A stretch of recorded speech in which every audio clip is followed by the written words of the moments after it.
A few years ago, I was driving on a Chicago highway and I saw a guy with a hitchhiking sign. So, being a spontaneous, fairly unthinking Enneagram 4 who wasn't yet married, I picked him up. The guy told me that his parents lived right off of that very same highway, but he was estranged from them and he was hitching a ride back to northern Wisconsin. This kid was so close to his dad, but so far. I wonder if his dad would have welcomed him home. Jesus told a story about this. We call it the prodigal son, but it was really the story of the two prodigals, the one who left out of rebellion and the one who stayed out of religion.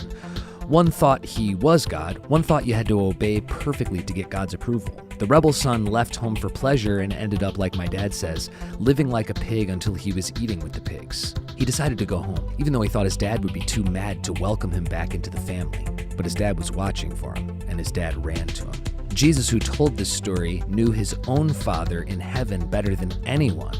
And he told this fictional story about a very non-fictional reality that many have experienced, that God welcomes you home.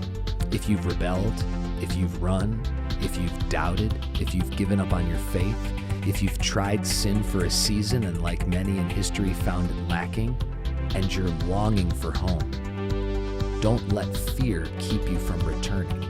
Don't let shame keep you from returning. Don't let doubts keep you from returning. In fact, don't let your fear, shame, or doubts make you run from God.